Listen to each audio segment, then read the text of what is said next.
What's up, guys? Welcome back to the JP and Trav show on the JP and Trav YouTube channel. As always, it's your host with the most, JP. And below me, I have Road Trip Trav, the brother, Travis J. Davidson, who's on the road to Georgia as we speak. Trav, how you feeling, man? Man, I'm feeling great. After a big win over the University of Texas, 6-0. 12-0 is on the table, given our schedule down the stretch.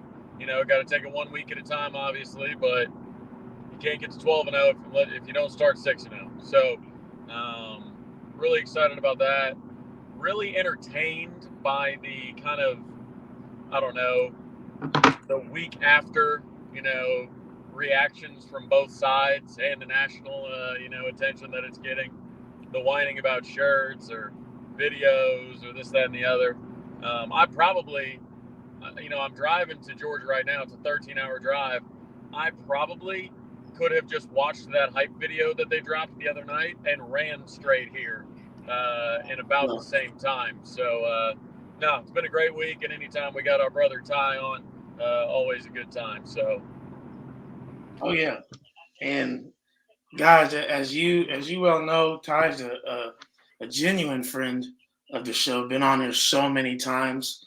Some might say he may just be our third member at times, but he has a new distinction now, guys. Ty has joined Bleacher Report, and man, we just want to celebrate you and congratulate you on all of that. That's so awesome. Thank you. We're grateful to have you here. Obviously, you're a friend of the show, but man, you're doing it big time now. So welcome, brother. How are you? Man, can't complain. Anytime I get to talk football, I'm absolutely game. And I'm super excited to talk to both of y'all because, look, I thought Texas would get the win. I didn't think it would be a clean win. I thought it would be a win where Oklahoma would come out looking like an incredible team. But I'm excited to get into this game and talk about exactly why everybody in college football needs to be real keyed into the Sooners right now. Yeah. I mean, let's get into it because this is a and I look. I'm just gonna be straight up off the cuff. Ty, last week I was tripping at the beginning of our show. I got a little nervous, and I chose Texas. I'm gonna be honest. I'm an honest man. I believe in integrity, and so I was tripping. But you know what? My fans, my day ones over here, they bullied me to believe what was right. And I finally decided, you know what? Let me stop being scared. I'm gonna choose my team. I fully believe in them, and that's what we did. That's what we did at the end of the show. But to for it to happen the way it did was just so. I mean, I even texted Trav at one point in time. I was like, man, like if we end up losing this game, like special teams was the difference. And as I sent that, this is when we go on this drive. And Dylan Gabriel, man, like me and Trav and I could have a whole show just on like how many times, Ty, we've had to defend Dylan Gabriel this year. Which is absolutely insane, right? Like absolutely asinine. Thank you for saying it, because like we've had to sit here and tell people he's not a game manager. We've had to say that he's not bad, that he's not trash, like all these different things. And just like I'm just so proud of him, man, to see what he did. And there's so much to get into, but let's just start there. Trav, what are your thoughts on Dylan Gabriel's performance as a whole? And then Ty, obviously, I want your thoughts just as a fan who's coming to check the footage. So Dylan Gabriel's performance was gutsy. It was, it was one of those that it felt like Baker was out there a little bit with the way he was running, with the way he's not a guy that's going to run away from you, but he understands offense so well. He's going to find the hole. There's so many times where he just knows where to run, and that's something that's learned through repetition. So he knows where to go. There's no mistake that on his long 44-yard run, he made the cut the correct way, put one foot in the ground, got upfield. I mean, found a seam that, quite frankly, our running backs haven't been able to find. So, it's his performance was incredible, and that's the thing. The knock on Dillon Gabriel was always he's not a guy that can go win you a game when you need somebody to go win you a game. And I was bucking back at that because I always thought, hey, look, I mean, he threw for 6 touchdowns and 450 yards against Texas Tech last year. We lost that game because we couldn't stop anybody. He threw for 4 touchdowns and I think another 300-something yards against Kansas State. We got lost because our defense couldn't stop anybody. You go to that game, the Texas game, we scored 15 seconds left, and Quinn Ewers still gets the ball to the goal line. If Quinn Ewers completes that pass and we lose the game, are we still saying that Dillon Gabriel, can't go win you a game? So that's what was so validating for me was the ball was in his hands with 1:17 left, and he was absolutely perfect. Absolutely perfect. And even the call that the Texas announcer didn't like of the pass interference, he put it out there. I mean, he put it out there where only his guy could get it. He got the call, picked up a little bit with his legs. He's running confidently, and even with Jackson Arnold behind him, Jackson Arnold didn't play a snap, but Jackson Arnold's just presence on the roster allows you to run the ball more effectively with Dillon Gabriel. So I thought that was really important. Like I said, I thought it was a big-time performance from Dillon. Finally, he's getting his flowers, and I'm not just talking about the ones around his neck. He's actually getting his flowers from the national media, from a lot of the local media, and there's a concerted effort for that. A lot of the guys are saying, Heisman, candidate. Danny said Heisman candidate when he was on the Pat McAfee show. You had, I think it was Kendall Dolby in the hype video saying Dillon for Heisman. I think Jaleel at one point had said Dillon for Heisman. There's a concerted effort for him to get a little more attention on that. And do I think he's going to win it?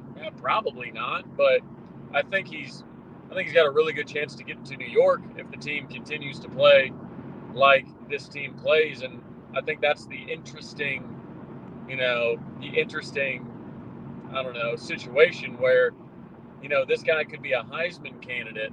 And if he is, it means that the team played very well.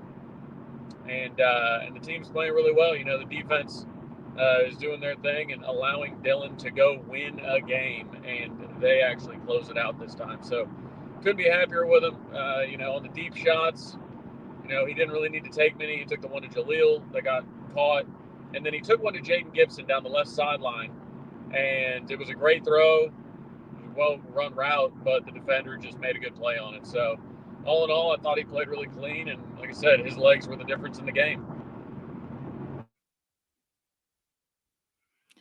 Yeah, that long throw, that defender made a beautiful play against Gibson right there. That was one I was really impressed by the coverage for Texas. But talking about Dillon Gabriel, guys, that whole game manager argument, it's out the window because game managers don't go and win you a game against one of the top defenses in college football. Now, that's not to say there aren't ways to attack Texas. There are. We talked about it on my show, and I thought Oklahoma had one of the recipes. My big question was, how do you supplement the running game? Is it with the quick pass? Is it with the quarterback run? And if that's the case, are you going to be able to be successful for 4 quarters? They proved abundantly the answer to that question was yes. And there's an interesting stat in this game about how often the team that leads the rushing attack ends up walking out with the victory. And going into this game with Oklahoma having incredibly talented running backs, but the health of those running backs kind of being in question, that was my biggest area of concern for Oklahoma. And Dillon Gabriel showed up in the passing game. He showed up in the running game. He did everything you could want. And in fact, if you go back to that last play, the pocket's kind of collapsing on him. You have your left tackle doing the 2-versus-1 block. And there was a moment where it looked like Dillon Gabriel was going to think about running, only to spring back up and see Nick Anderson and make that throw. That's a veteran right there. That's someone who, when everything is on fire around him, he's calm, cool, and collected. And that's what you want from a quarterback, someone with ice running through their veins. He might not have the biggest arm, but one thing, and they keep referencing Tua, the one thing that really stands out to me with Gabriel, with Tua, and with a lot of these Hawaiian quarterbacks, I don't know what it is. Their timing is impeccable, right? Like whenever Tua was coming out, it was actually one of the first videos I made. I made it for a student publication at UNT when I was still at UNT. And I broke down film of Justin Herbert at Oregon and Tua at Alabama. And I was like, look, if you're asking natural talent, Herbert's incredible. But Tua, his ability to make a throw right when the wide receiver plants their foot to go into the break, he's making the throw. And Dylan Gabriel's much the same way. And that makes passes like slants real hard to defend. I think one thing else I'll say, JP, that really stood out to me, Captain and I were kind of bullish on this, that Oklahoma needed success on first down. I talked about it all the way back in like February, that first down was a huge determinant of success for Oklahoma. They came out there and they owned the line of scrimmage. Offensively, defensively, it didn't matter. And when you own the line of scrimmage, you have a really good chance at winning the game. I think Oklahoma, if you're wondering what this win means for you, it was everything and some, because from someone who's an objective viewer looking in, you had the season you just came from, and Brent Venables has now led one of the more incredible turnarounds when you actually take everything into context. It's awesome watching what's happening with the Sooners right now. It's just a lot of fun getting to sit back and enjoy it, quite frankly. Yeah. No, I mean, it's something that, Trav and I have talked about ad nauseum. Just like a year ago, we were having people calling for BB's head, Ty, and saying he's not the guy, and obviously there were issues last year, right? But we were saying, like, we didn't realize just how much attrition there was and like how much turnover needed to happen. And once we understood that, it's like, okay, listen, like, when BB gets his guys in here and who he wants, like, the bones are there. We know Brent Venables knows how to coach defense. We've talked about this way too many times. And Jeff Lebby, like, as much as people can get annoyed with him in the fan base, like, it's a hell of an OC. He is a great offensive coordinator. Like, I'm a fan. Whether you want to believe it or not. And so, like, it was just so awesome to see just the vindication of it all, like of everything. And man, as Trav said, man, that Ty, I don't know if you've seen that video. Yeah. Have you seen the Oklahoma video? Oh yeah. I mean, in every group chat I'm in, I mean, it doesn't matter, Oklahoma, whatever, it's being shared, and people, hey, they might not be saying it on the timeline. They're enjoying it. Let me tell you that they're enjoying it. I mean, just there's an all-time quote in there. Like, that's one of those quotes like win one for the Gipper. Like, it's that type of quote, dog. Like, saying that, like, God or Oklahoma only fears God and Texas fears Oklahoma. Yeah. The two things I know in life. Like, and then to go out with that type of performance, that's cemented. Like, it's cemented. It's a legacy forever. And it just, yeah, it was so awesome. Just, it's been awesome just living this up this week. Because at the end of the day, we heard 49-0 for a long time. And so, I know we'll get into the Texas fan part of it here in a little bit, but yeah, so we talked about DG a little bit, man. Let's go to the other side of the ball for a second, then we'll come back to offense. Let's talk about the defense. I mean, there are a number of great plays that were made. Obviously, Gentry Williams off the bat with the interception. I hadn't even been able to start watching the game because I was handing out awards at my state championship that I was hosting, and I was mad because we were late, and we should have been done 20 minutes earlier, and I wouldn't have to miss kickoff, but I did. And so I pull out my phone, and I got a bunch of texts that say, great start. And I open it up. We're already up 7, and I find out Gentry picked it off and Dylan ran it in. I'm like, oh my gosh, like, here we go.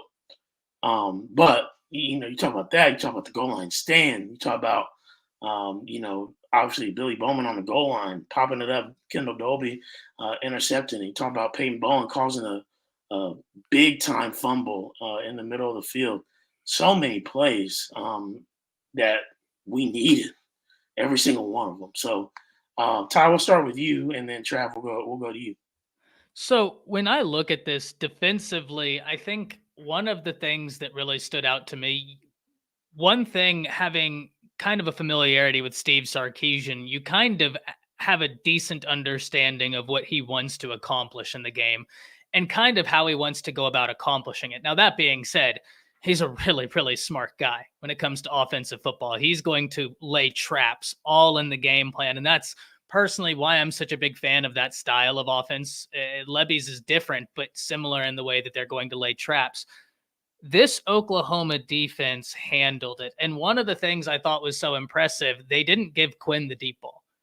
And that's a big catalyst to the Steve Sarkisian offense. And you just remove Texas. Let's go back to that Alabama national championship team where Mac Jones was just daring corners to go man on man with those wide receivers. And they were seeing how deep they could throw it. That was the MO to the offense. And that's kind of what Sark wants to do. He wants to chip away with the run game, hit you east and west so that he can then attack north and south. And what I noticed from this Oklahoma defense was how disciplined they were. JP, you said earlier that we know Brent Venables knows how to coach defense, but one thing I don't think people appreciate, and I know Oklahoma fans appreciate it, but I don't think college football fans appreciate it. And I didn't to an extent until a few years ago when I talked to Denzel.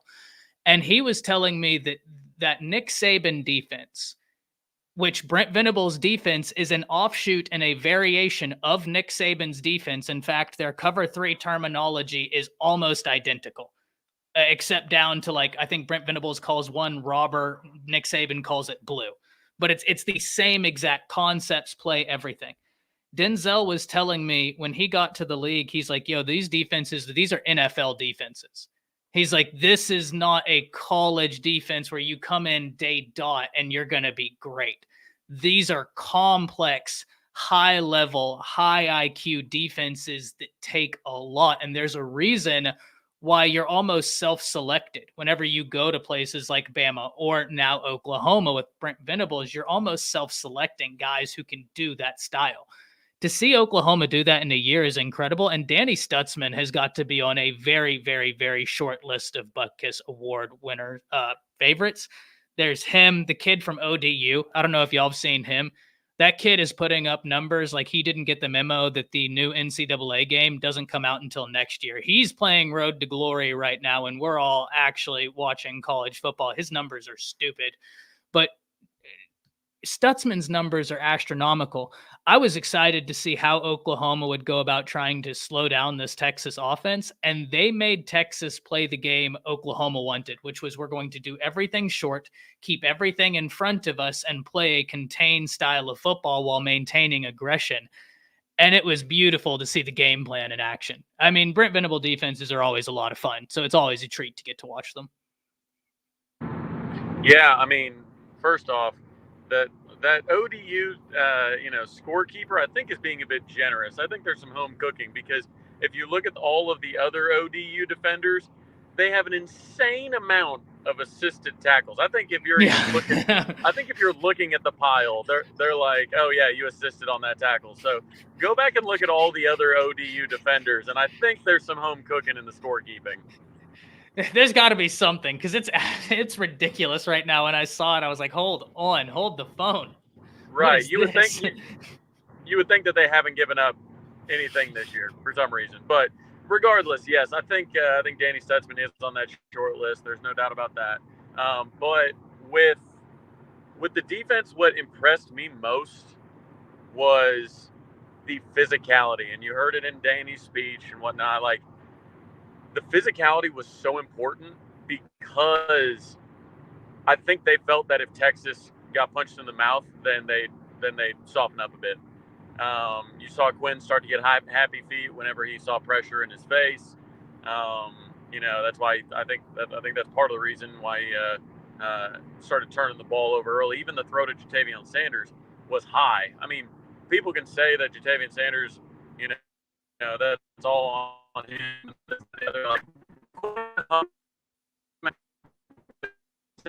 Right in his grip. So, like Billy Bowman, I couldn't be happier for him. Keep in mind, Billy Bowman obviously was part of that winning 2021 game, and then he had he had to sit on the sideline injured and watch, Texas run roughshod over his defense last year because he got hurt in the TCU game. So Billy Bowman, a lot of people like to share the photo of Bijan stiff-arming him and thinking, Billy Bowman, what a bum, because, of course, we all remember Billy Bowman was committed to Texas at one point before we flipped him to Oklahoma. So Texas fans are very aware of where Billy's at on the field. So for Billy to make that big hit on Jatavian Sanders, and then have the big hit on Xavier Worthy on that 4th and 1, both of those hits result in a turnover. Obviously, one turnover on downs and one is a fumble. But both of those plays showcased elite physicality. I mean, he's given up a ton of size to Sanders, and he smokes him, blows him up, the ball goes in the air. Xavier Worthy, a lot of people have him as a first-round pick, and it's him in the goal line, and that's it for the most part. Saw McCullough might have grabbed a foot, kind of hit him coming across, but for the most part, it's Billy Bowman standing on the goal line, and it's Xavier Worthy trying to get, pick up 6 inches, and he could not do it against Bowman. So couldn't be more excited about him. But yeah, the physicality, man. I mean, Ethan Downs playing like an absolute monster, ragdolling dudes. I don't know what they fed Ethan Downs before the game, but they need to feed him that every game, because that is the guy. If he plays like that every game, he's going to be first team All Big 12. Like if he plays like that all game, I mean, everybody you saw Kip Lewis coming in on that stand, Jaron Kanik leading the team in tackles. I mean, Gentry, I already talk enough about that guy, but man, he's been incredible. Just and late in the game, we were sucking wind, man, because Gentry was out. I believe Bowman had to come out of the game because he got shook up, if you remember that, which, of course, the Texas fans were all booing him as if he was trying to slow the clock down. I'm like, look, dude, this guy's clearly hurt. He's tried to get up and go. He can't. Then he went down, and all 50,000 Texas fans are booing him. But so he was out. We had Key Lawrence playing corner on Xavier Worthy. Key Lawrence, it hasn't even started at safety all of this year, and yet he's got to go guard, again, what a lot of people think is a first-round pick. So that's why I don't fault Sark, and I know a lot of people do, but that's why I don't fault Sark in going fast on that last drive, because a lot of people were saying, look, if you just let the clock run down and then execute, then they would have kicked a field goal with 5 seconds left. It's like, yeah, but you would have given Brent Venables time to set up his defense, to get his calls in, to let his guys rest a little bit now that they're a little bit decimated from injury. Like, you can't assume that all those plays are going to happen the exact same way if they go slow there. That's just revisionist history. But no, the defense, I think, like I said, physicality is the name of the game with them on Saturday, and I think them feeling that and feeling like they could impose their will on the most talented team they're going to see this year, I think really did some things for them mentally that you can't do in practice. If I could say, I've heard a lot of the Texas fans talk about that last drive, and I think that there is something to it, but I also think the thing that's not being taken into account, the nuance that's being lost, is the way we've seen offensive coordinators successfully attack Brent Venables is go really fast. The same way that you've attacked Nick Saban or Kirby Smart, right? Like, there's this theme. So yeah, maybe Sark should have slowed it down, but one, he likes to go fast. Two, I think Travis, you're right on the money. Oh, he's thinking, okay, Oklahoma's gassed. I have all these talented players, and I don't want Brent Venables any extra time to sit back and analyze what's happening in front of me so that he can make the call outs, because as we saw from the first play of the game, the defensive call-outs had Gentry Williams shift into inside leverage, and then he got the interception off of it. The way you attack a defensive coordinator like a Brent Venables, like Nick Saban, like Kirby, like Dan Lanning, you go quick. So while there's some truth rooted in it, we're missing a big nuance that he was going quick very purposefully so. Yeah, this wasn't a situation where like Levy got into occasionally last year where yes, like you're just going fast to go fast. Yes. Like against defenses that shouldn't give you problems even if you slow it down. Like there were times last year where we were just snapping the ball. And I think he's gotten a lot better this year with managing that. And I think Brent and him have worked on that hard. But, you bring up that first play, or actually I believe it was the second play, Ty. Was it second? Okay. Yeah, because the first play they ran that little bubble out and Woody That's right. got off of Jatavian. So That's right. So, but I'm glad you brought up that play because my sneaky favorite part of that play is our boy Ethan Downs, because they ran empty they bunched to Quinn's left, the defense's right, and they wanted to throw the other way, but they set up that bunch, and instead of bringing like a corner down to try and like get through that, they put Ethan Downs all the way out in front of the bunch, and right when the ball was snapped, go back and watch the play and watch Ethan Downs. When the ball was snapped, Ethan Downs runs right through the blocker. Like, hey, look, like early in the game, second play, you're going to feel me. Like, you're going to feel this physicality. Last thing you want to do is have me running full speed at you. So he went and just bulldozed the dude. So even if they wanted to throw over there, which I think Quinn did look over there first, if they did want to throw over there, there was no way that play was going to go anywhere. So that's what I like so much is the preparation, the call out, Danny's confidence in telling people where to go, I think is such a big difference this year. And just doing stuff like that, like early in the game. Hey, instead of putting a corner down there and bringing a safety down, hey, Ethan, go hit somebody. It almost looked like last year they were trying to figure out who the leader of the defense was, and now it's like Danny unquestionably knows it's him, so he feels very natural in his progressions of getting everybody in sync. That and the defensive leader has to be the best player on the team, like best player on the defense by far. And I think a lot of people would say that Danny was certainly one of the best. Obviously, the numbers, track with that a little bit. But Billy Bowman was good when he was healthy. Ethan Downs was an All Big 12 second team selection. It's tough to be vocal if you're not that dude, right? Like if you're not playing up to the standard that you're asking other people to. This year, I think he is, and they're so far ahead mentally that they're squaring up and actually hitting people.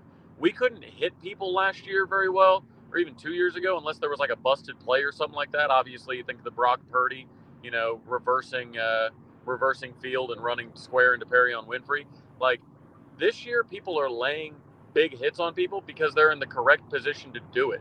You can't hit people big if you aren't in position, if you aren't squared up to them. So I think that's a big difference in this defense. Yeah. I mean, just the physicality, as you guys have spoken to, and the IQ, both of those have really taken us to another level. And I think they were itching, man. They were itching to get back on that field after giving up 49 points last year. I mean, it's embarrassing, as Danny has alluded to, and as Coach Venables even alluded to in everything we've seen so far this week. So, yeah, I mean, you guys hit everything on the head. Billy Bowman, Danny's touchman, yeah, Ethan freaking Downs. I mean, if that man plays like that all the time, like he's a mid to high round draft pick. Like honestly, and I've said that. Like if he plays with that type of motor, I truly believe that. I do. I think that he has the tools available to do that, but we just hadn't seen that out of him. Yesterday, you continues to play like that, man. Like he gonna get drafted. Let me think. Who else? Who else? I mean, what? Kanak had 13 tackles, didn't he? I mean, he didn't. He's was flying around. He was flying around. Yeah, as you said. I mean, Gentry was obviously all over the place. Obviously he got hurt a little bit late, but had that fumble recovery as well. Yeah, that just great things. Now let's talk about the one negative real quick, and then I'd like to get back just to some pieces of the offensive line. We don't have a game to talk about this week, so we got plenty of time to kind of break this down. The special teams we got to figure that out, because I mean the block punt was just a piece of it, but like the shank punts, we can't really rely, I don't feel like, on Zach Schmidt, and so like what if anything do you think we're able to do Trav, to try to shore some of that up.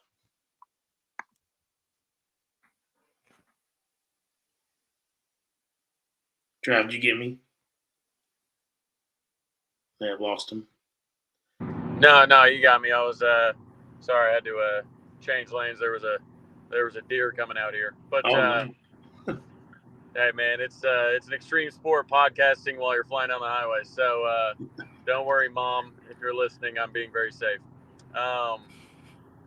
But with special teams, it's interesting. Like Malik Muhammad made an incredible play. First of all, like on that specific punt block, he's getting blocked by one of the upbacks, and he just gets blocked and reaches around him essentially and gets a piece of the ball. The ball bounces, of course, perfectly. So often if you block it in the end zone, it's gonna shoot out of the back of the end zone. Yeah. And of course it doesn't. It drops right into their hands. So a little bit of that is, look, I think he might have been standing a little bit too close. It looked like he was closer to like the middle of the end zone instead of the back. I think that's something that you can kind of adjust a little bit.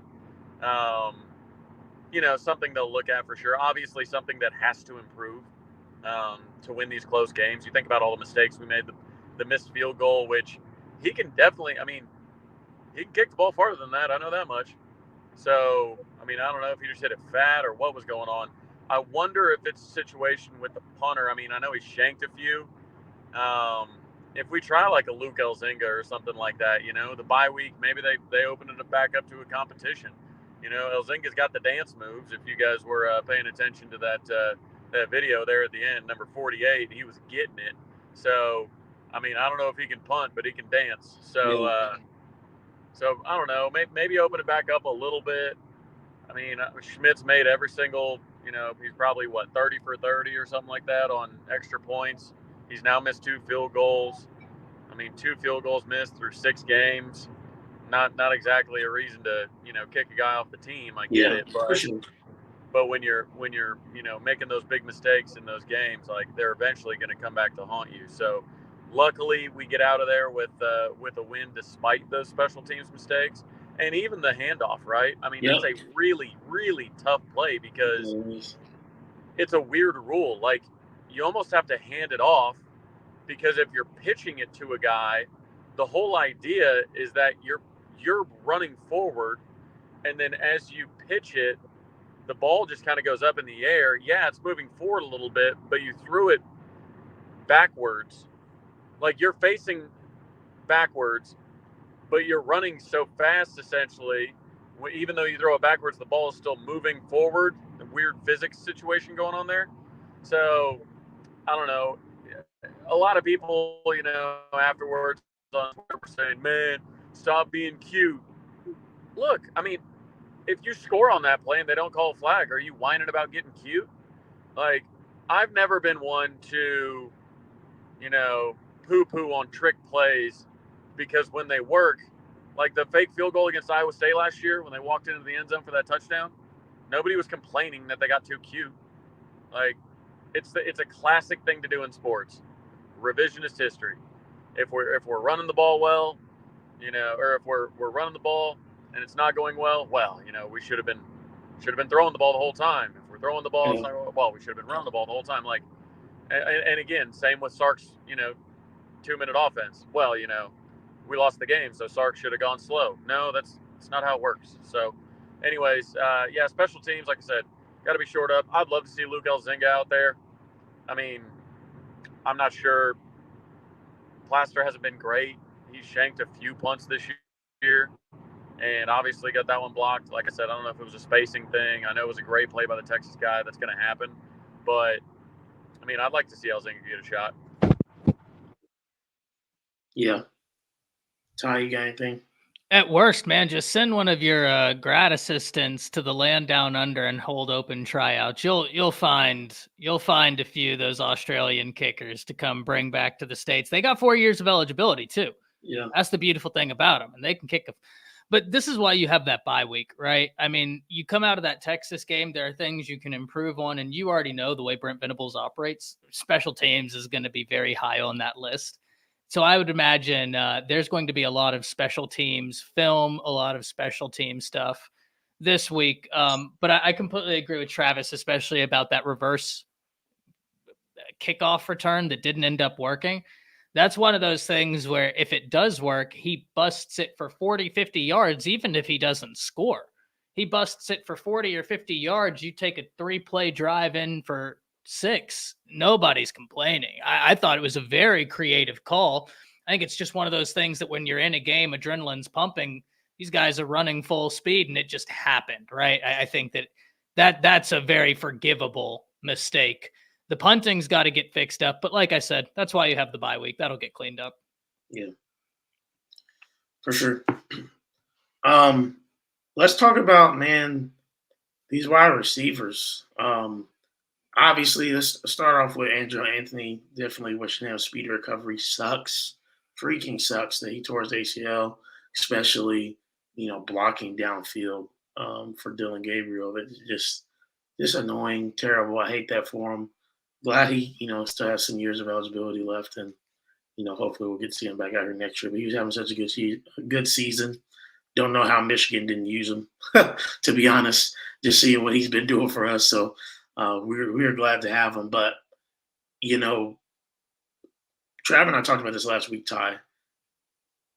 How many times, Trav, did you specifically say that you were not that worried about the wide receiver room because everybody kept screaming production, but because we didn't have it, but you felt like we had talent in the room. You remember that?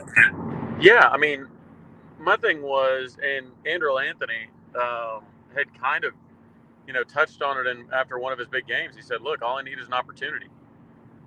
It's production's one thing, but, LV Bunkley Shelton was productive as a true freshman at Arizona State. JJ Hester was productive as a true freshman at Missouri. They come to Oklahoma. Oh, they're not productive. Well, yeah, because they were behind Marvin Mims and Jalil Farouk, and they were a little bit banged up. Like, at a certain point, you just simply have to ignore the whole production argument. Oh, have they done it here? Who cares if they done it here? Andrell didn't have any production when he showed up to OU, and he was our leading receiver. So, opportunity. Do you have the talent available to you? And then do you have a wide receiver coach that's going to actually take advantage of that talent? Last year, we did not. Obviously, very publicly, Cale Gundy is out, right before the season starts. Damian Washington did as good of a job as he could, but quite frankly, he just wasn't ready to be a wide receiver coach at a Blue Blood yet. He will one day, it just wasn't it. So, you can see that in a guy with like Jaden Gibson, who seems to catch everything you throw at him now. Lots of confidence. Guys blocking, big time blocking. No block, no rock, as they say. So Emmett Jones on the recruiting trail, I don't even have to get into that. But, yeah, I think I said at the beginning of the year, if given the option to take Jalil Farouk or the field as leading receiver this year, I was taking the field. Because I thought we had so much talent, whether that be Nick Anderson, Jaden Gibson, Andrell Anthony, LV, any of these guys. I'm like, we've got talent at that other side, and I think Jalil can be used in so many unique ways that aren't necessarily just to go down the field and get open type situation, like a Deebo Samuel role, kind of like we saw him lined up at running back and that kind of stuff. I like that they want to get the ball in his hands because he's hell to bring down, but sometimes I don't see him as that, just traditional line you up and put you on skates or line you up and go get one over the top, something like that. So he brings a ton with his physicality, but the elite speed, like a Brendan Thompson or Andrell Anthony speed, or the elite size, like a Jaden Gibson or a Nick Anderson size, you don't necessarily get it with him. He's just, he's got a little bit of it all. So, no, really excited about the wide receivers. And look, Andrell is going to be a big loss, but we keep on saying, right? We say, man, I'd like to see Jaquace Petaway get the ball more. Okay.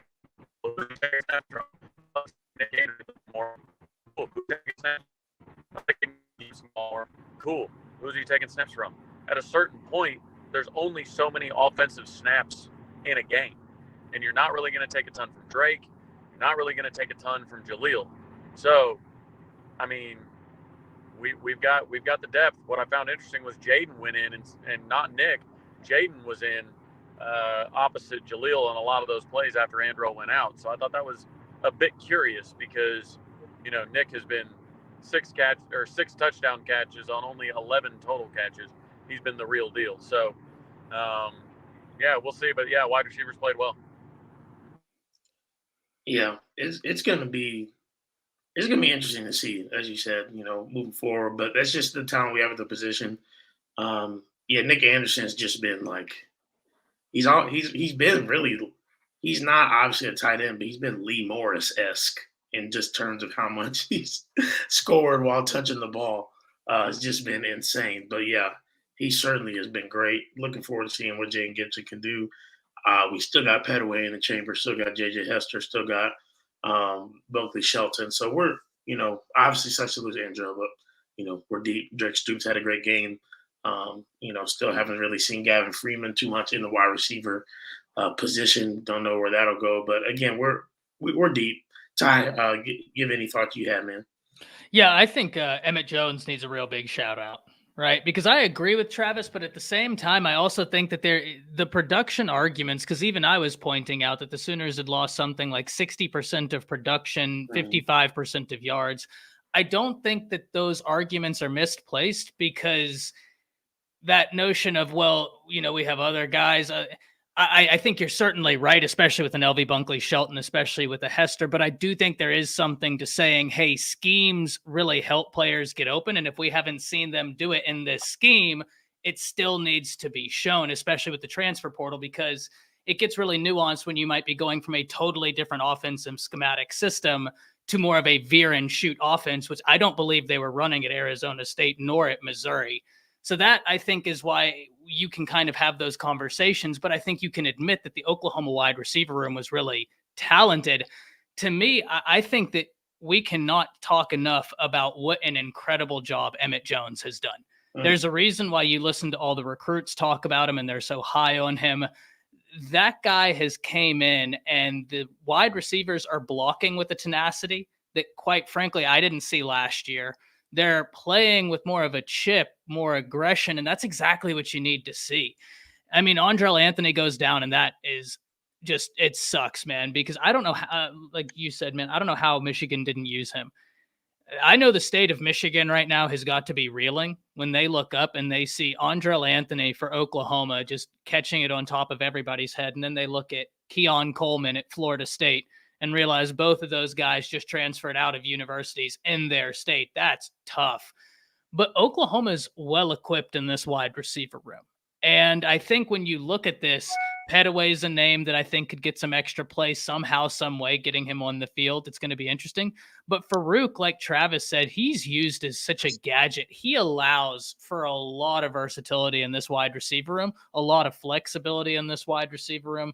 That's why he's always been one of my favorite players for Oklahoma since he's been there, is because of the way Jeff Lebby has utilized him. I've just had so much fun watching it because he utilizes him like a chess piece. Like, he is just using him to download information about what the defense is doing and trying to put him in positions to take advantage of that. So, I mean, the wide receivers, I think, have been uber impressive for Oklahoma this year. They have really came out and showed everybody in college football that it is a formidable unit. Yeah. And when you have guys that are, I mean, we're just versatile. And like you said, Emmett Jones really has a lot to do with everything in terms of how well we've been playing, catching the football. I mean, how many competitive catches has there been this year? We struggled with drops last year. You're absolutely right. I get what you're saying, Ty. I think, you know, like you said, we were just saying that, like, hey, we got to get the guys the opportunity. And a lot of them, for sure, besides, you know, a Jalil Farooq, besides a Drake Stoops, obviously. And, you know, Drake Stoops just continues to be a thorn in the Texas Longhorns side every year. He's so sneaky good, man. Like, every time I watch Drake Stoops, I just can't help but smile. I'm like, man, this kid is just a thorn in the side of every defense. Well, and the Stoops family, I'm pretty sure Texas fans are just done seeing the word Stoops. in their matchups, because between him and Bob, they are tired of it. Shout out to Podcast in the Prairie, by the way, that jumped in the comments. I don't know who that is. I'd imagine that's Jeremiah. If it is Jeremiah, text me back, you bum. I texted you a little bit earlier. That's crazy.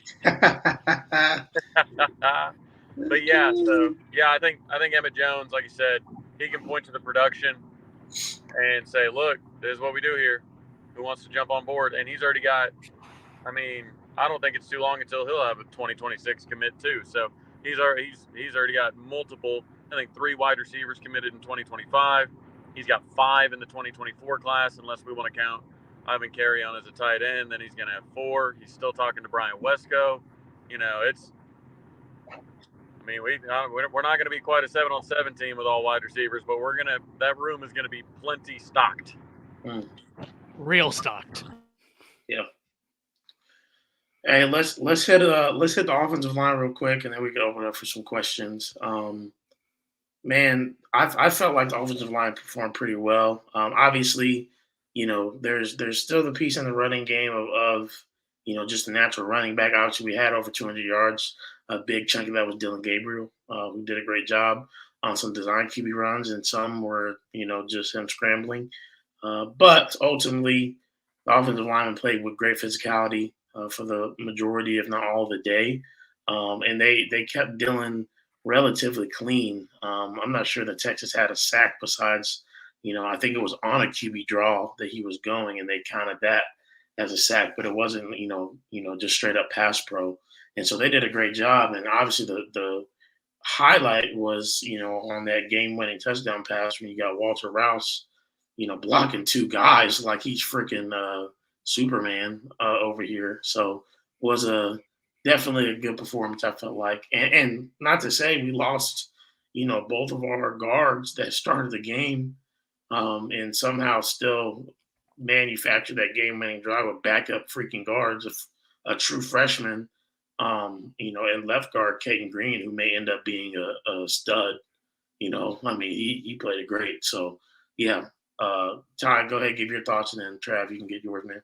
Well, look, earlier, I'm so happy you have us talking about this, because earlier I was talking about how I do believe that Texas defense is the real deal. And that's why I think this win for Oklahoma is easily one of the best wins we've seen all year, because that Texas defense, it's legit. And what they do that puts them over the top for me, it's that front 7 in particular, right? Their secondary is good. Jahdae Barron is awesome. I think a lot of him, their nickel DB, but specifically their front 7 is where the muscle of that defense is. And to see Oklahoma's offensive line not only contain it, but handle it, that was telling, right? Like it showed who wanted it more. Someone who I don't think is getting the love they deserve, right? Caden Green, absolutely. He was sensational. But in pass protection, I counted 3 or 4 huge blocks by Tawee Walker. I mean, massive blocks. One of them, I even tweeted that nobody's going to talk about that block, but Tawee Walker just extended this drive with that unbelievable block. And I think Jalen Ford was blitzing free, and he met him in the hole. That's not a guy that a lot of people are jumping at the opportunity to meet in a hole, right? It'd be like an undersized running back seeing Danny Stutzman coming at them with a head full of steam and saying, all right, I got to do what I got to do. Yeah. That's not an easy assignment. Jalen Ford's a hell of a player, and Tawee Walker not only took the assignment, he demolished it. The Oklahoma offensive line unit was exactly what we expect out of a Bill Bedenbaugh unit. Very disciplined, well coached. And I know that we talked about the running game and lack thereof heading into this game, but 1, Dylan Gabriel went off for a ton of yards. And 2, if there was ever a game on your schedule this year where I think everybody would accept it's going to be real tough to run the ball, it was against that, because Murphy and Sweat, those guys are going the first 2 days in the draft. Those 2 defensive linemen, they're going real high in the draft. And y'all held your own and then some. Yeah, Sweat's a beast. He is, but he got tired.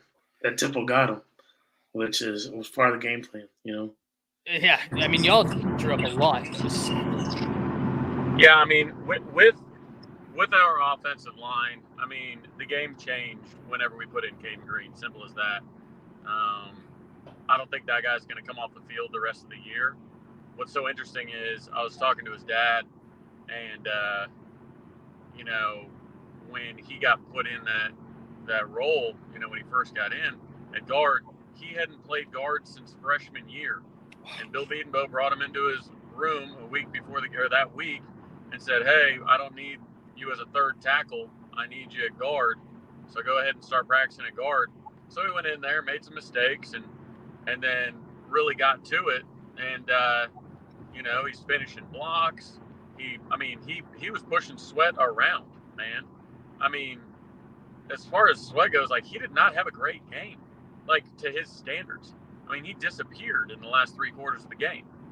And for a guy that big and that talented, and that's supposed to be that much of a mismatch, really didn't do much. I thought that, you know, the tackles look good. Obviously, Walter Rouse and Tyler Guyton are solid bookends, really good. I mean, Walter Rouse, the last play of the game, I thought was so interesting because I think the reason that he had, I have to go back and look at it, but I'm pretty sure the reason he had the 2, like the second one to block that came down, is the same reason that Nick Anderson and Austin Stogner only had 1 defender between them.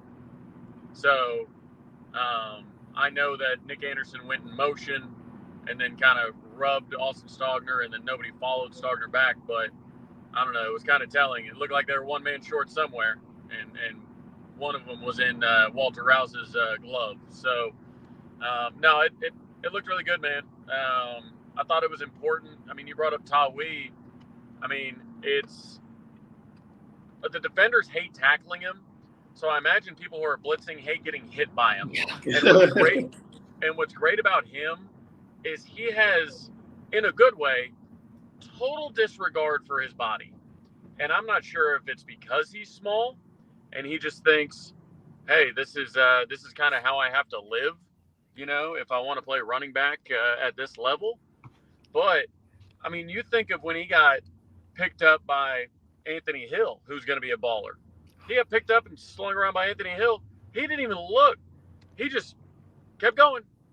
Like, he thought he wasn't even down yet because he thought he caught himself. Like, that is wild. And he just doesn't care. He's ready, throws the ball back. I mean, he has no disregard or no regard for his body. So throwing himself at blocks, nothing new. Nothing new. He's going to do that all year long. He's not worried about getting hurt. He wants to hurt the other guy. So, yeah, I mean, our pass blocking has been really good all year. I think our run blocking has been better than it's gotten credit for because our running backs have been so bad at finding the holes. Sometimes you look at the tape and there are massive holes. And for some reason, the running back is going up staying on the shoulder, on the block side shoulder and running into the blocker, trying to go outside the block. And it's like, no, he's blocking, go inside, like the hole's right there. And that's why, again, I brought it up earlier, I think that's why Dylan is so effective in the run game, is because he's so good at he's got such good vision. He's so good at seeing those holes and navigating those holes that he pops out the other side.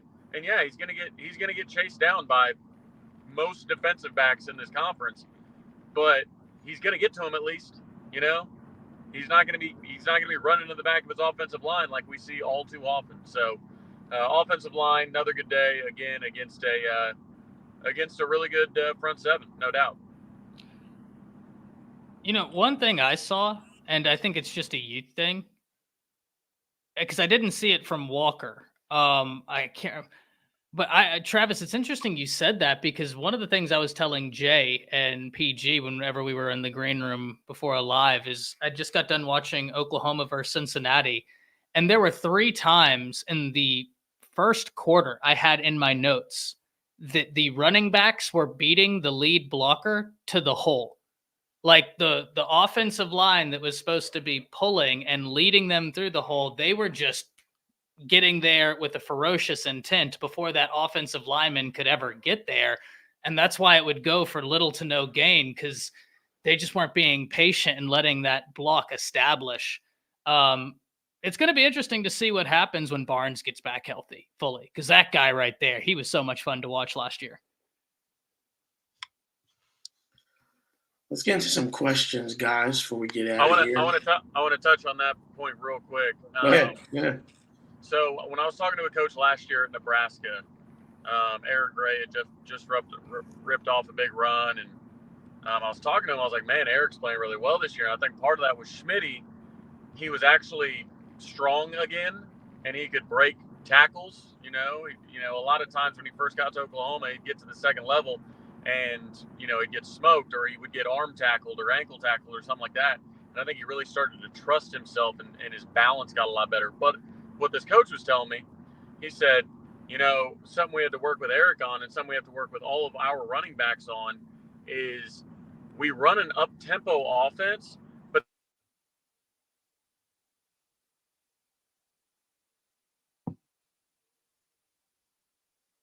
we lose you, Trav?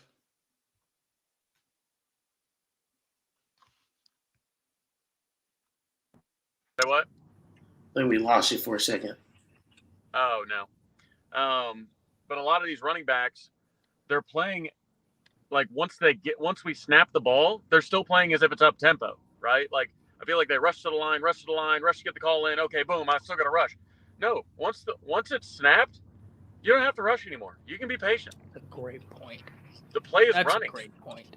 So if you can get those running backs to understand, yeah, we're running up tempo, but our up tempo has so much. It has everything to do with between the balls being snapped, as opposed to once the ball's snapped, then you can sit back, let your blocks develop, and then be patient. And that's what he said Eric Gray really changed in his game to make him one of the nation's leaders in yards per carry, because he was realizing we don't have to go fast all the time.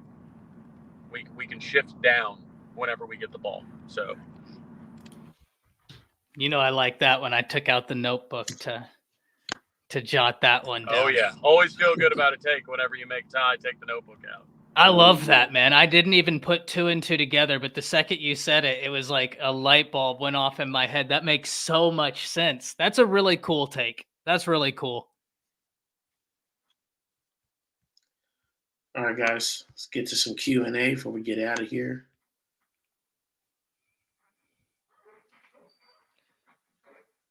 Man, I'm pumped up about that. Wrote that down. That was just really cool, like because it's so true. The Lebby likes to go fast, and then you think about it, it's this drill of like fast, and then you have to psychologically break cadence into like more calm, and it's very easy to see how you can just get lulled into this mindset of fast, because in some ways you're trying to lull the defense into a trance. So yeah, no, that's really cool. I really like that. Someone said another deer. What is y'all's one game you are worried about over the next 6? I'd probably say Kansas or BYU, but it depends on what Jaden Daniels doing. Now, Jason Bean's not what he was a couple years ago. He's still obviously the backup quarterback at Kansas, but he's not bad. Makes some throws. He's fast as heck. Which sometimes we struggle with running quarterback. So that's what I would say. But fellas, I'd probably echo same 2 games. I have Oklahoma winning both of them. I think BYU is one of those teams, and I same goes for Texas when they play BYU. Don't sleep on BYU. Just don't do it. And I don't think Brent Venables will, especially seeing how mentally dialed in this team is. That doesn't seem like it's in the MO. I have Oklahoma winning out, but I would very much well agree. Those are the same 2 games if you had to make me pick. Yeah, I think it really comes down to UCF. I know they're not very good, but man, the first game back after the most emotional win you've had since 2017 at Ohio State. We're doing the Pat McAfee show and Jim Rome, and you got, merch, you got Heisman talk, you got, just all this new stuff, all this hype. I mean, UCF's coming in with absolutely nothing to lose. They know Dylan. They're going to want to make that statement at OU, being probably the biggest. I mean, obviously the biggest conference win in their program's history, might be the biggest win in their program's history if we're keeping it a buck. I mean, outside of their fake national championship game, but that's a game I think it really will show the emotional side. But yeah, Kansas. The answer is Kansas, because if they have Jalen Daniels, then that's a team that could absolutely beat us. And Jason Bean's no slouch, but with Danny said something on one of those shows that I thought was really interesting. Was play to a standard, don't play to the opponent, right? That's what they said. We practiced the same way against Arkansas State as we did against Texas. Practice to a standard. This game is about Oklahoma. The only team that can beat Oklahoma is Oklahoma. If we play to our standard, which is best is the standard, right? BTS, best is the standard. So if you play to that, then you don't have to worry about anything else. That's why you don't have to play up or down to competition. You're playing to a standard. So the right answer is Kansas, but I think the sneakiest one might be UCF, just because of all of the just insane emotion after that Texas game. I think that's fair. Yeah.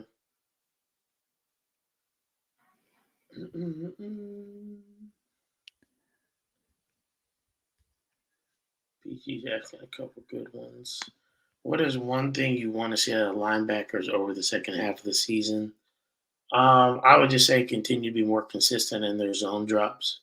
One, and then also if and when we do face a team that does some zone type of running scheme, they're sometimes iffy on getting, into the correct gap in that, or getting over that front side blocker. But, that's nitpicking. They've been really good. Yeah, I want to see. I'm going to specifically talk about Kanak, because he's been really good. I mean, really good this year. I want to see him continue to get tested. I want to see teams continue to go at him, because he is growing in the fire. And the more reps he gets, the better off he's going to be with it, especially while Danny Stutzman is still here. So that dynamic I'm really interested in. So I don't think there's any negative that I can just nitpick, other than the simple thing of hey, an increased understanding of your job. And for him to be a first-year starter with already this level of understanding, that's a testament to coaching. I mean, for sure. And you see Kip Lewis come in there, and my God, blow up that goal line stance. Gee whiz. JP, you and I talked when y'all had your spring game, and I sent you a list of players, no names, just numbers, that I was flew off the screen. And 10 was one of them that just flew off the screen. Really impressive stuff.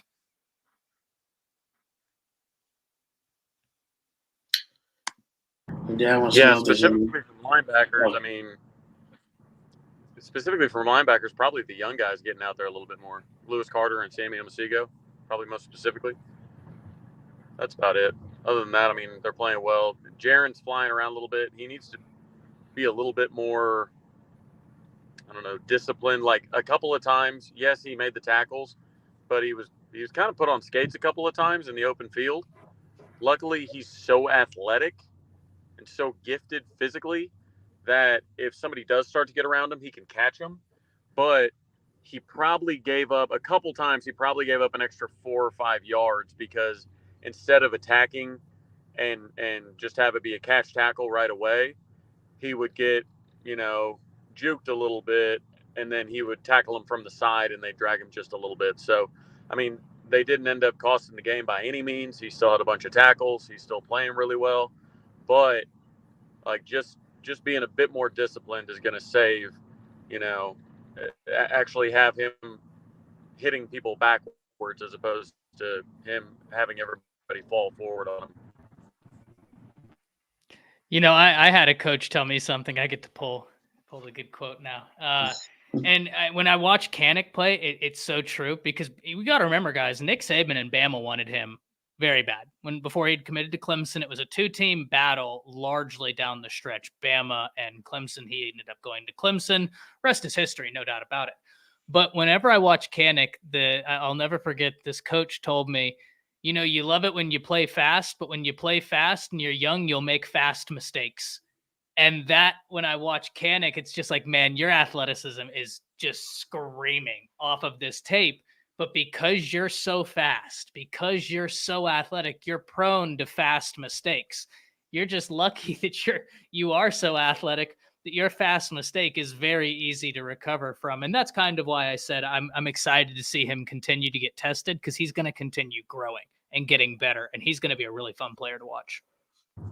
Yeah, there's a golf metaphor in there, right? Because a lot of people see professional golfers and they're like, man, they swing so hard. I don't know how a guy like Tiger Woods hits it in the next fairway or hits into the trees. He's got so good. It's like, once you swing that fast, the harder you swing, the faster you swing, it's like the less room for error, really. I mean, there's definitely upside to it, no doubt. You can reach higher heights, but your mistakes are almost magnified because you're so far out of place just because you're swinging fast, you're swinging hard, and that's how it happens. Trav, your dad wants to know about Gentry Williams' status. He's good to go. Good to go. He's just dehydrated, right? Yeah, he got IVs during the game, but he's fine. He was out walking around the fair afterwards. He was dancing in the locker room. He's good to go. He's got to start finishing games, though. That's the only knock on him that anybody can find this year is, he's been getting banged up, unfortunately, but yeah, he's been playing great. Yeah. All right, one more question, and then we'll. Hey, relax, okay? I picked Texas for a second. It's not like I stood on it with my chest. No, he was just messing with y'all. It was a bit. It was for the bit. Nah, we bullied him. I think this is a good place to end and just talk about why is the national media still picking Texas to win in the Big 12 championship game over us? I just don't understand. Texas is still a good team, guys. Like, should we be favored theoretically? I mean, you can say that. I think we left points on the field too. I think had we, taken advantage of some things we probably should have taken advantage of, like, we certainly could be talking about, a double-digit win potentially. But at the end of the day, what happened. And so they also are going to look at, well, you have a goal line stand again. Is Quinn Ewers going to turn the ball over 3 times again? Different things like that. So I can understand it. I don't think it's super duper far-fetched, but at the same time, like, obviously, I think that, going into it, we should be certainly 50-50, if not favored, in my opinion. Yeah, I think that you hit the nail on the head. And the only other thing I would add is this. I think it is that it kind of goes to something I talked about earlier, that it points to what an incredible job Brent Venables has done in such a short amount of time, because Vegas is looking at Oklahoma this year saying you shouldn't be as good as you are in 1 year after the season you had. And I think it's tripping them out. Yeah, look, I coming from someone who is a neutral party in this, I had picked Texas to win that game.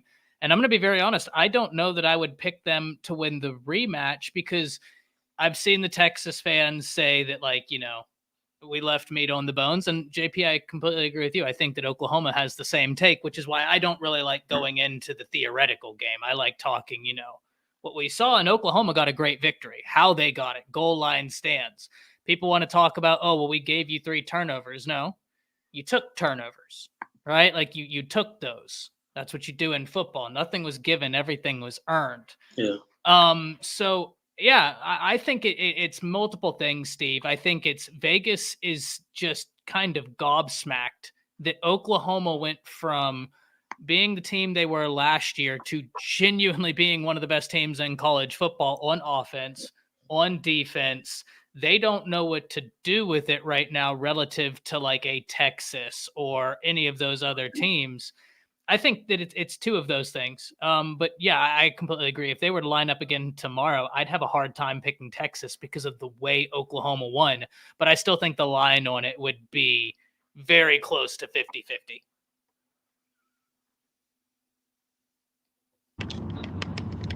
Yeah, I think that like and Ty, you hit on it. It's people are saying Texas turned the ball over 3 times. Yes, they did. But look at each turnover. Peyton Bowen knocks the ball right out of his hands. Next, you've got, or I mean, not next, but additionally, you've got, Gentry Williams. They've got that play read. Every which way you can have a play read, they had that play read. And Gentry comes up with his 3rd interception of the season, and then you get Billy Bowman blowing up a play and Kendall Dolby coming down with the ball. OU leads the nation in turnovers and turnover margin, if I'm not mistaken. They're plus 11 on turnovers. So all this talk about turnovers, OU has been forcing them. And you can't say it's not, you can't replicate it because they keep on replicating it. So, Tyler, you brought up Vegas. I think something that's important to remember about Vegas is there to make money. True. They aren't necessarily there to pick winners.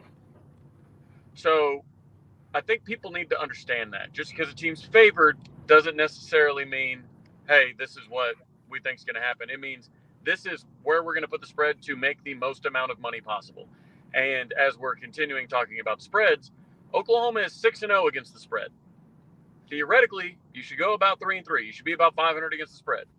The thing is, Vegas can't catch up to Oklahoma. The spreads aren't catching up to Oklahoma yet because nothing in their models or, algorithms, all this, that, and the other would suggest that Oklahoma is this good. So as we continue to get, the lines chasing us, yeah, Texas would probably be favored if they played again tomorrow. But it's just because it's just not computing. You can talk about turnovers. You can talk about goal line stands. How about the fake punt? Sark was already deep in his bag in the second drive. I mean, having to do jump passes, Tim Tebow jump passes and fake punts, all that kind of stuff right away. Like, come on now. So, Yeah. I will say I will be pulling shortly into my buddy's driveway, so that'll probably be the last question I can take. Yep. No, that's about all the time we had. Just figured that we take that last question and get out of here because I know, you're about to arrive and everything. So, guys, we appreciate y'all. Y'all have a blessed weekend, just relaxing, watching college football, and having to worry about your team, who is 6-0, came off the biggest win of the season for them, and has everything ahead of them. So let's enjoy this weekend. Ty, thanks for coming on the show, brother. Absolutely, You got man. Thank you anything for for having people? me. Man, you can catch me tomorrow on the Bleacher Report National Pick'em Show, where I am still just debating between this Oregon and Washington game. I'm going to get out of here and watch film into the night and drink myself away with this Shady Mile Hey. whiskey bourbon, ladies and gentlemen, sponsor of the channel. But yeah, that's excited for the show tomorrow. Got a lot of great games this weekend for college football, and just super stoked to be here, man. Yeah, man, we appreciate you always. Appreciate that you've been such a willing participant of the show, man. And whatever you need from us, just let us know. But you're always welcome here anytime you want to hop on. Anytime you need a guest, you just let me know, man. I'm here. Oh yeah. Trav, you got anything? No, everybody enjoy your weekend. Watch some good.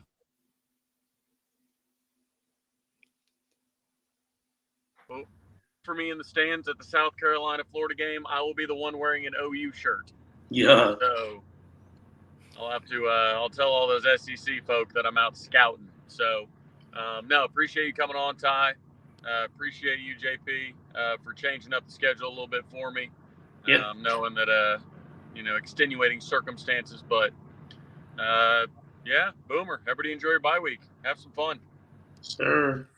We'll see y'all next week.